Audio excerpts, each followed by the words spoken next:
Sama-sama kita dengarkan materi dari Ibu Dr. Dewi Gunherani, SHMH. Kepada Ibu Dewi, waktu dan tempat kami persilakan. Buka ya ini saya, tapi nggak takutnya nggak lancar dulu ya.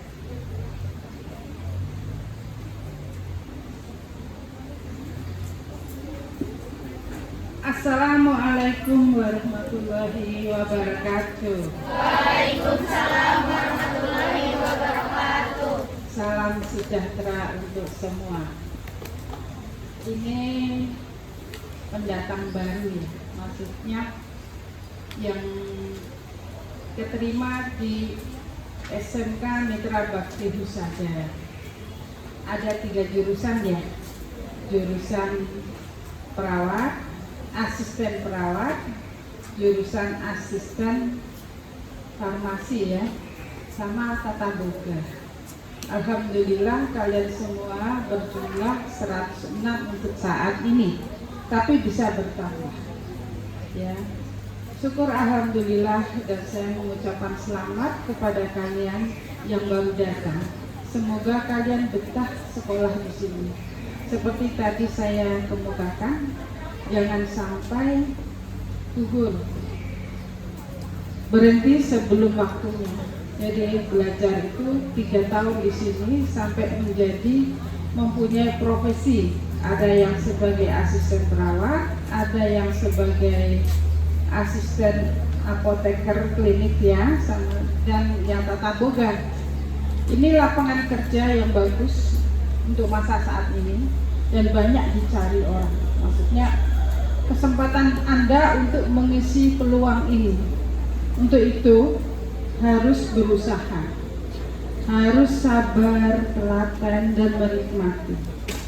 Saya ditugaskan oleh panitia untuk mengisi mengenai wawasan wisata Mandala.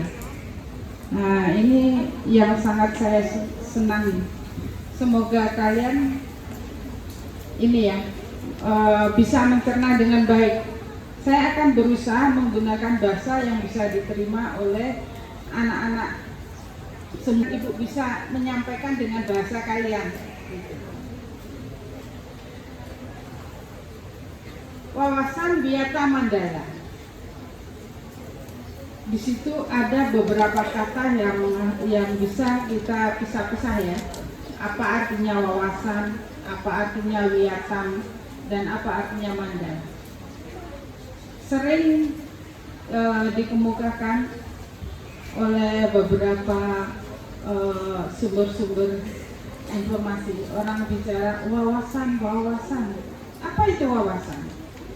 Wawasan itu adalah suatu pandang atau sikap yang mendalam terhadap suatu hakikat.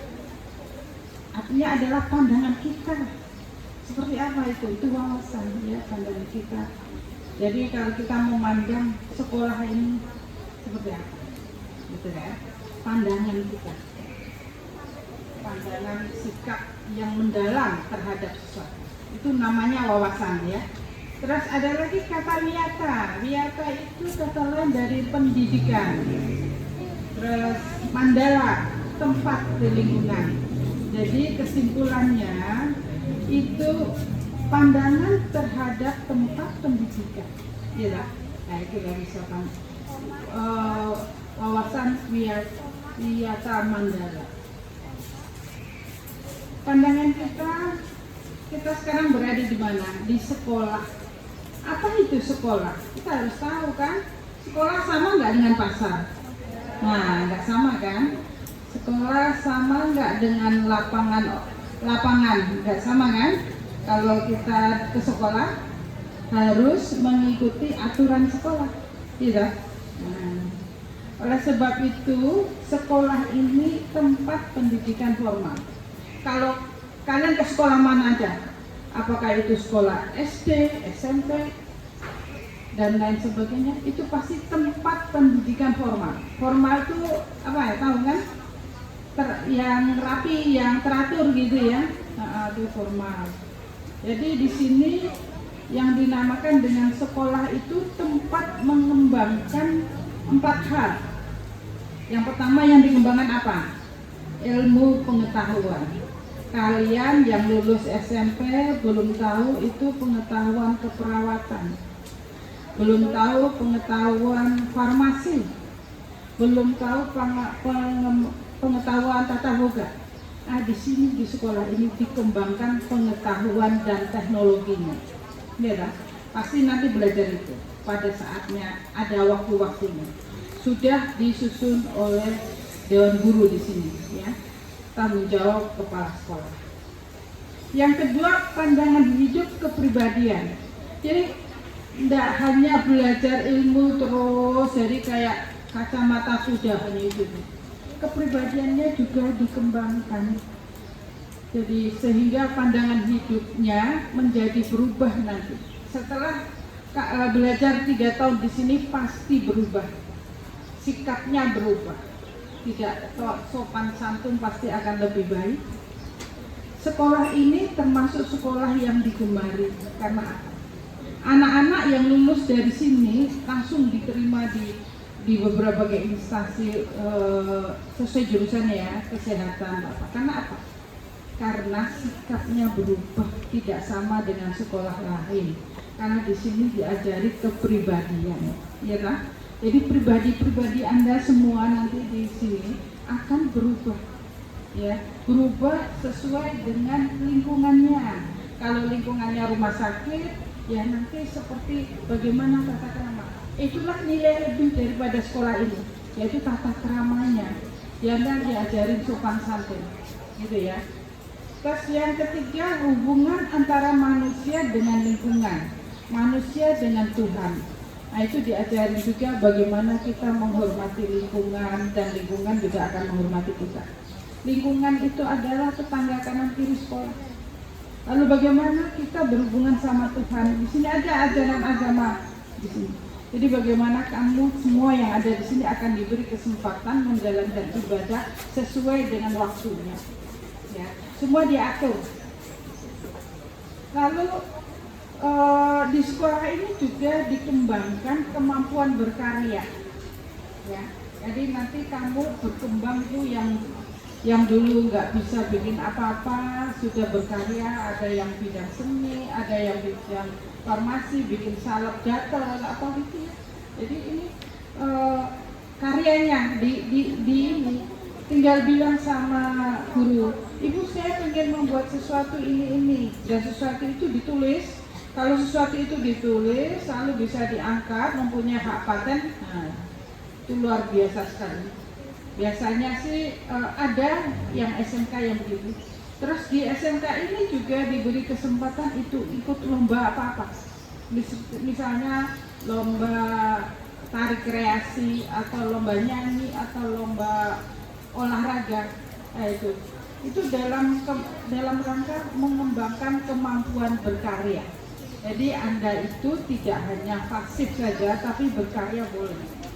Diarahkan nanti sama guru-guru di sini. Terkait dengan fungsi sekolah. Fungsi sekolah ini fungsinya tadi tempat belajar kan, tempat masyarakat belajar, memiliki aturan dan tata tertib kehidupan yang mengatur tentang bagaimana hubungan murid dengan guru, bagaimana hubungan guru dengan guru, bagaimana hubungan pengelola pendidikan. Pengelola pendidikan itu siapa? Kepala sekolah, guru, lalu tata usaha, ya, itu pengelola pendidikan. Lalu bagaimana hubungannya antar kalian, antar siswa dalam proses belajar mengajar. Lalu bagaimana hubungannya cara mencapai tujuan pendidikan yang telah ditetapkan dalam suasana yang dinamis. Itu merupakan fungsi sekolah, ya, fungsi sekolah. Lalu ada lagi ciri-ciri sekolah. Apa itu ciri-ciri sekolah? Nah, kalian sudah nikmati sekolah berapa tahun?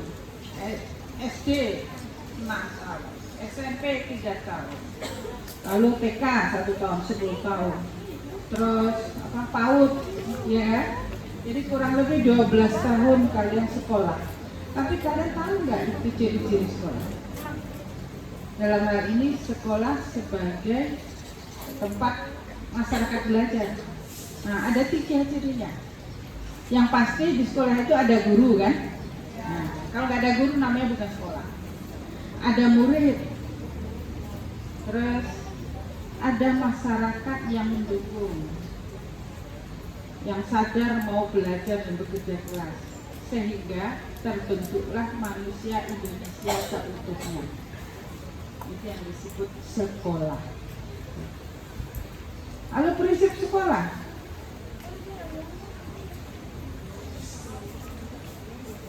Jadi sekolah itu tidak boleh untuk apa? Suatu perbuatan yang bertentangan dengan diskriminasi. Ada yang dibeda-bedain menurut suku, agama, dan tingkat sosial ekonomi. Lalu sekolah itu nggak boleh juga melepaskan diri dari tantangan sosial budaya. Dan sekolah itu merupakan suri teladan kehidupan bermasyarakat. Biasanya kan kalau kita berbuat sesuatu ditanya kan, kamu sekolah enggak? Sekolahmu di mana? Gitu. Itu enggak apa? Oh, dikasih label oleh masyarakat.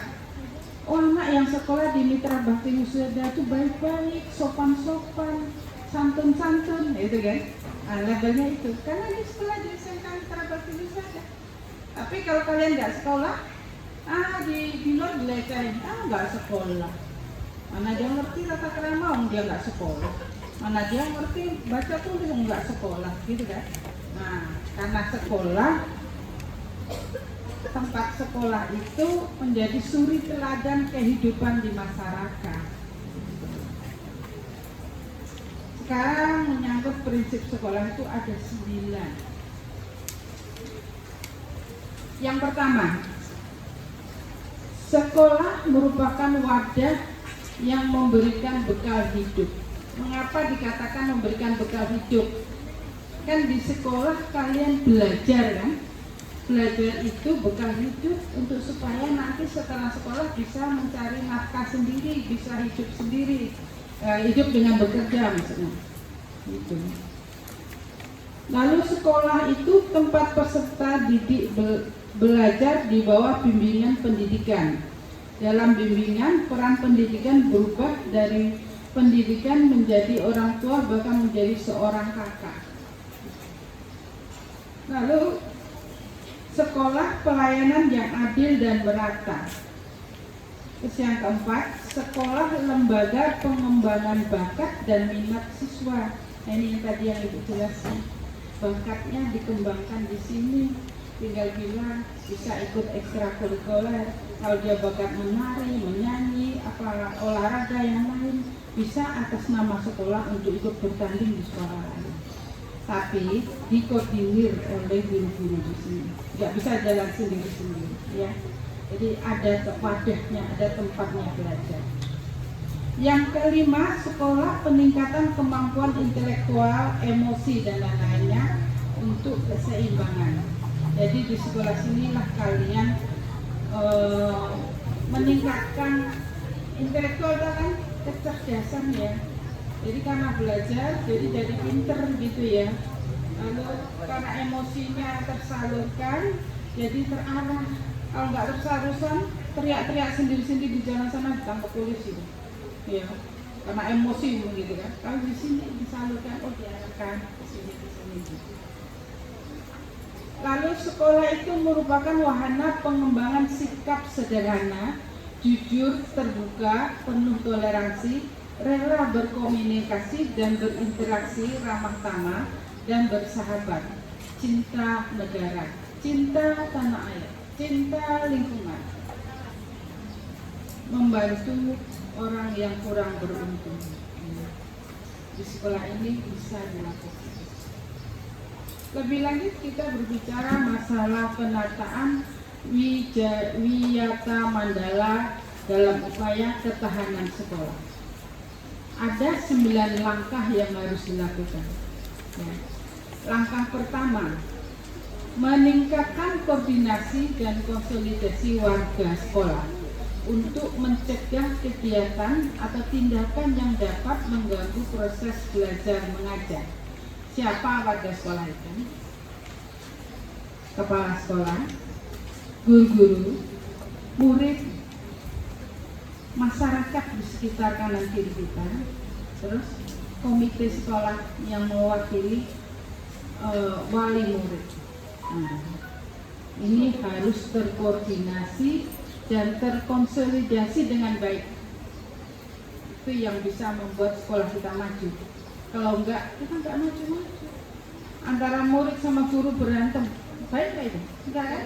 Nah, guru juga enggak boleh arogan sampai muridnya ketakutan, itu enggak boleh. Harus bersahabat. Makanya dibilang koordinasi dan konsolidasi itu bahasa keren ya. Koordinasi itu ya hubungannya baik gitu ya, saling pengertian gitu. Nah itu harus warga sekolah ini harus seperti ini. Yang kedua, melaksanakan tata tertib sekolah secara konsisten dan berkelanjutan. Baik guru maupun murid-murid harus mematuhi tata tertib sekolah. Ya, itu yang mengatur perilaku kalian semua. Yang ketiga, melakukan koordinasi dengan komite sekolah dan pihak keamanan setempat. Ini biasanya dari pihak pengelola sekolah, dia harus berkoordinasi dengan komite sekolah. Komite sekolah itu wakil dari wali murid, ya. Dia wakil dari wali murid dan keamanan yang ada di sekitar sekolah. Yaitu ada Koramil, Babinsa dan segala macam. Itu pengelola sekolah harus berkoordinasi yang baik dengan dia, sehingga kalau ada apa-apa anak-anak ini di luar sekolah sudah terjalin hubungan yang baik, bisa diselesaikan dengan enak. Misalnya kalian di luar dirampok atau apa, itu cepat pengelola sekolah harus menghubungi itu keamanan. Jadi diselesaikan dengan baik. Kan bisa aja terjadi. Kalian naik sepeda motor pulang sekolah rame-rame bercanda di jalan, boleh enggak? Nah, tapi ada yang begitu, mereka memberitahu kita, lalu kita akan pengelola sekolah akan memberitahukan bagaimana sikap yang baik di jalan. Ya, semuanya harus diatur supaya tertib, gitu kan? Keempat, mengadakan penyuluhan bagi orang tua atau siswa yang bermasalah. Seandainya di antara kalian ada yang bermasalah itu macam-macam lah ya, ada yang masalah uang sekolah atau masalah apa gitu ya, harus diselesaikan dengan orang tua siswa dengan baik. Ya, ini sering terjadi. Tidak, tolong dimatiin. Nah, jadi beberapa kali ada murid-murid sebelum yang tidak bayar uang SPP beberapa bulan. Ini kan masalah bagi kita. Nah, ini bisa diselesaikan antara wali murid sama pengelola sekolah. Karena apa? Di dunia ini tidak ada yang gratis, semuanya pakai bayar. Ya, kalau kita sekolah gratis, kita nggak mungkin punya kualitas yang bagus. Karena apa? Karena sekolah itu butuh perencanaan yang baik untuk menyiapkan materi kepada murid-murid kan. Nah, perencanaan yang dibuat oleh guru berupa rencana belajar. Guru itu tidak gratis kan, harus dibayar. Nah, untuk itulah makanya perlu bayar uang sekolah, agar sekolah bisa membayar guru yang bagus, supaya apa yang diberikan kepada murid juga bagus kan. Kalau kita bayarannya nggak bagus kepada guru, nanti diterimanya ke murid belum tentu bagus, ya nggak tentu sesuai. Makanya di sini insya Allah Pak Sulis itu sudah ngedrill guru-guru ini agar memberikan yang terbaik untuk ini ya, untuk murid-murid. Karena pengennya murid-murid yang lepas dari sini adalah murid-murid yang sudah berkualitas. murid-murid yang bisa diterima di sekolah manapun untuk melanjutkan dan yang bisa bekerja dimanapun. Untuk menciptakan hal ini perlu proses belajar, ya toh? Prosesnya 3 tahun. Makanya kalian semua sabar sampai 3 tahun selesai. Jangan ada yang gugur ya. Saya sedih sekali kalau ada yang gugur sebelum selesai. Jadi diniatkan sekolah di sini untuk tuntas sampai selesai. Nah, inilah yang perlu dilakukan. Lalu mengadakan penyuluhan dan pembinaan kesadaran hukum bagi siswa. Seperti tadi saya bilang, perlu belajar tata tertib. Hukum itu apa? Tahu kan? Hukum itu adalah peraturan. Ada satu peraturan yang harus diikuti dan ada sanksinya. Iya kan? Kalau dia nggak ada sanksinya, itu nggak bisa diterapkan. Tapi hukum juga, cuma harus ada sanksi. Misalnya kalian naik sepeda motor harus pakai helm. Nah, itu hukumnya kan pakai helm. Kalau enggak ditilang polisi. Nah, itu sanksinya ya. Itu misalnya gitu. Lalu pembinaan dan pengembangan keimanan, ketakwaan, etika bermoral Pancasila, kepribadian, sopan santun dan disiplin. Terus mengembangkan logika siswa agar siswa di sini rajin belajar, gairah menulis, gemar membaca dan lain sebagainya. Lalu mengikut sertakan siswa dalam kegiatan ekstrakurikuler dan pengembangan diri. Di sini, di sekolah ini nanti ada ekstrakurikuler.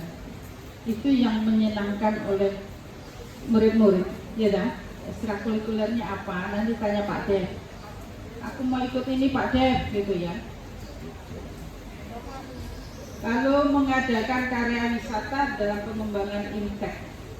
Kadang-kadang kalau tidak COVID ya, kita jalan-jalan kemana gitu. Terserah nanti pengelola sekolahnya. Kemarin yang sudah pergi ke mana, ke Jogja, ke Cirebon gitu ya. Tapi biasanya itu untuk kelas-kelas terakhir ya. Gitu. Makanya sampai kelas 3, yang sampai kelas 3. Saya nanti nggak jalan-jalan, jalan-jalan enak, naik bis, rame-rame gitu ya, tidur di hotel gitu. Tapi biasanya kalau sudah kelas 12 ya. Mekanisme dalam pelaksanaan Wiyata Mandala. Yang pertama itu menghilangkan bentuk-bentuk perpeloncoan atau MOS. Dulu waktu saya kuliah ada pelonco ya, masuk ke universitas sebelum belajar itu kita dipelonco. Sekarang dilarang karena ada korbannya. Sekarang apalagi SMK tidak boleh ada MOS, tidak boleh perpeloncoan. Yang kedua, meminimalisir keterlibatan kelompok maupun perorangan dalam kegiatan sekolah. Jadi jangan ada orang luar yang mau masuk ke sekolah untuk merusak tatanan sekolah. Yang ketiga, jam-jam kosong pelajaran isilah dengan yang bermanfaat, misalnya ekstrakurikuler. Jangan karena jamnya kosong terus kalian tawuran, enggak boleh. Terus atau apa?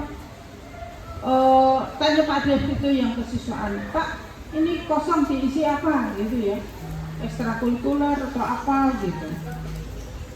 Lalu yang ketiga, mengisi jam-jam kosong pelajaran. Ini udah tadi ya. Meningkatkan kegiatan ekstrakurikuler masa awal akhir semester dan masa liburan sekolah. Jadi ekstrakurikuler itu perlu sebagai ini apa? Supaya nggak bete pelajaran belajar terus, tapi kurikuler juga. Yang terakhir ini materinya. Mekanisme dalam pelaksanaan Wiyata Mandala.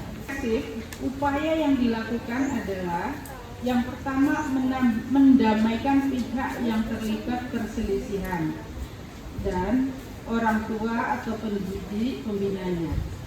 Yang kedua, membatasi area tempat terjadinya aksi.